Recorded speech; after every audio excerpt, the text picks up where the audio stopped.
Using bulk payments utility in busy. इस presentation में हम बल्क पेमेंट्स एक यूटिलिटी बिजी में प्रोवाइड करी गई है उसके बारे में डिस्कस करेंगे। बल्क पेमेंट्स यूटिलिटी यूज करके आप बल्क में पेमेंट्स कर सकते हैं, यानी कि आपने on a given date select करा कि कौन कौन से बिल रेफरेंसेस पेंडिंग है या कितना अमाउंट पेएबल है, और उनमें से सभी के लिए या कुछ ही के लिए आपने अमाउंट पे कर दिया, यानी कि इन अ सिंगल गो काफी सारी रेफरेंसेस को या काफी सारी पार्टीज के अमाउंट पेएबल को आपने जो है क्लियर कर दिया, उसका अमाउंट पे कर दिया और उन सब के लिए ऑटोमेटिकली एक पेमेंट वाउचर पोस्ट हो जाएगा। अब हम देखेंगे कि कैसे आप बल्क पेमेंट्स यूटिलिटी को यूज कर सकते हैं। इसके लिए हम एडमिनिस्ट्रेशन बल्क अपडेशंस मेन्यू में बल्क पेमेंट ऑप्शन में गए। बल्क पेमेंट्स ऑप्शन पे क्लिक करते ही bulk payment utility screen appear होगी, जिसमें सबसे पहले ऑप्शन है load pending amount on the basis of, कि पेंडिंग अमाउंट जो है वो किस बेसिस पे आपको लोड करना है। इसमें फर्स्ट है amount payable on account entries, यानी कि जो एंट्रीज जिनके लिए बिल रेफरेंसेस क्रिएट नहीं हुई है, एंड सेकंड ऑप्शन है बिल रेफरेंसेस की, यानी कि जो बिल रेफरेंस आपने क्रिएट करी हैं उनको आपने कंसिडर करना है। एंड अगर आप बिल रेफरेंस सेलेक्ट करते हैं तो आप बताएंगे कि कौन सी एंट्रीज जो है कंसिडर करनी है, पेंडिंग बिल्स कंसिडर करने हैं या फिर ड्यू बिल्स कंसिडर करने हैं। फॉर एग्जाम्पल 10th जनवरी को अगर कोई बिल ड्यू है तो फ्रॉम 10th जनवरी ऑनवर्ड्स वो ड्यू समझा जाएगा एंड टिल 9th जनवरी वो पेंडिंग काउंट होगा। तो हमने यहाँ पे पेंडिंग बिल्स ऑप्शन सिलेक्ट करी। उसके बाद बिल स्टेटस एज ऑन, कि किस डेट पे बिल का स्टेटस कंसिडर करना है। हमने 20th जनवरी यहाँ पे दिया, यानी कि 20th जनवरी को बिल का स्टेटस क्या है, पेंडिंग है, ड्यू है, अकॉर्डिंगली। उसके बाद आप अकाउंट रेंज स्पेसिफाई कर सकते हैं कि all parties, group of parties या सिलेक्टेड पार्टीज की, ऑल पार्टीज के लिए आप डेटा जो है देखना चाहते हैं जितनी भी बिल रेफरेंसेस हैं, ग्रुप ऑफ पार्टीज के लिए या सिलेक्टेड पार्टीज के लिए। उसके बाद है फिल्टर ऑन सेल्समैन, यदि आप सेल्समैन ब्रोकर वाइज डील करते हैं और किसी पर्टिकुलर सेल्समैन के लिए जितने भी बिल रेफरेंसेस हैं या अमाउंट पेएबल है वो देखना चाहते हैं तो आप यहाँ पे सेल्समैन सेलेक्ट कर सकते हैं। सिमिलरली आप रेफरेंस ग्रुप पे, बिल रेफरेंस ग्रुप पे भी आप फिल्टर लगा सकते हैं, यानी कि पर्टिकुलर किसी बिल रेफरेंस ग्रुप के ही बिल्स आप देखना चाहते हैं तो वो आप यहाँ पे सिलेक्ट कर सकते हैं। अब हम डाउन एरो की बटन प्रेस करेंगे एंड ये देखिए जो भी हमने क्राइटेरिया स्पेसिफाई किया था उसके बेसिस पे सारा डेटा यहाँ पे अपीयर हो गया। Party, reference number, reference date, due date, pending amount, ये सारी डिटेल्स आपको नजर आ रही है।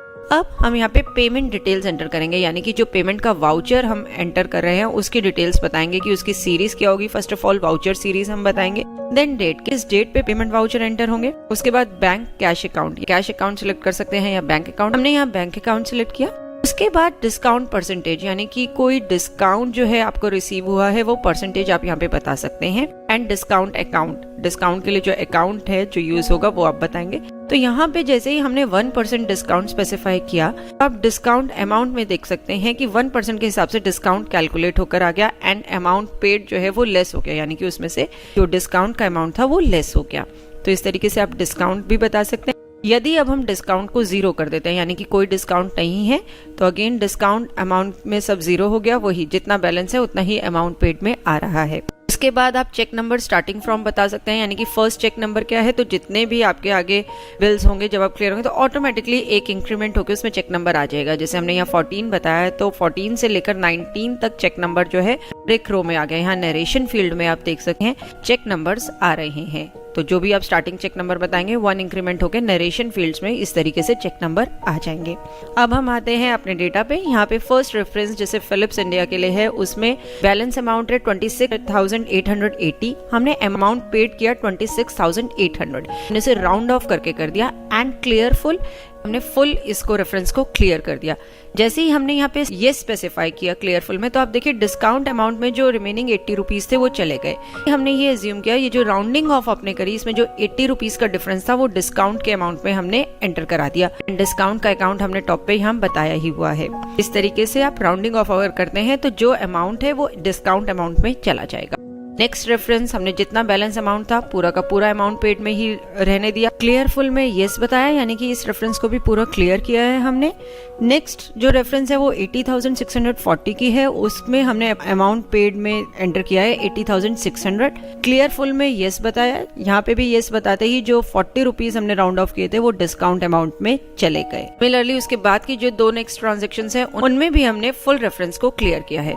अब हम लास्ट ट्रांजेक्शन पे आते हैं। यहाँ पे 26,000 30,880 का अमाउंट था, जिसमें से कि हमने 20,000 पे किया, यानी कि हम पार्शियली इस रेफरेंस को क्लियर कर रहे हैं। तो हमने यहाँ पे क्लियर फुल जो हमारा कॉलम है उसमें नो ही रहने दिया।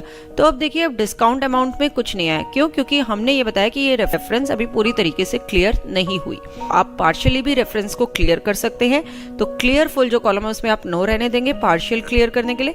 अगर आप फुल क्लियर करते हैं तो यहाँ पे ये स्पेसिफाई करेंगे, एंड यदि कोई अमाउंट पेड और बैलेंस अमाउंट में डिफरेंस होगा तो वो डिस्काउंट अमाउंट में चला जाएगा। अब हम सेव बटन प्रेस करते हैं इसको सेव करने के लिए। तो ये देखिए, बिजी ने एक मैसेज शो कर दिया, 4 पेमेंट वाउचर्स जो हैं क्रिएट हो गए हैं। ये जो आपने रेफरेंसेस क्लियर करी हैं उनके लिए, यानी कि 4 पेमेंट वाउचर्स बिजी में क्रिएट हुए हैं।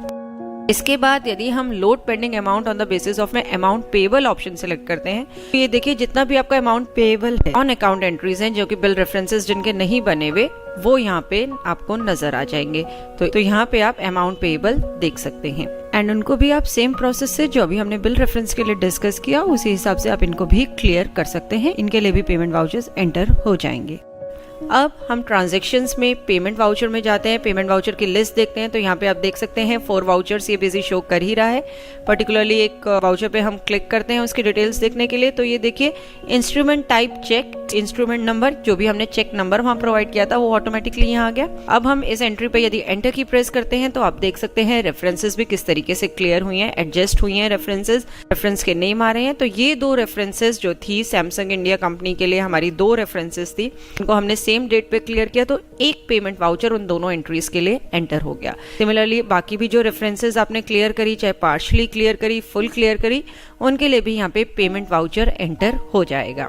तो ये है बल्क पेमेंट्स यूटिलिटी की यूजेज, यानी कि आप बल्क पेमेंट यूटिलिटी यूज करके बल्क में पेमेंट्स जो है एंटर कर सकते हैं। होप इस प्रेजेंटेशन को देखने के बाद आप easily bulk payments utility busy में यूज कर पाएंगे। देखने के लिए धन्यवाद, और वीडियोस के लिए हमारे YouTube चैनल पर सब्सक्राइब करें।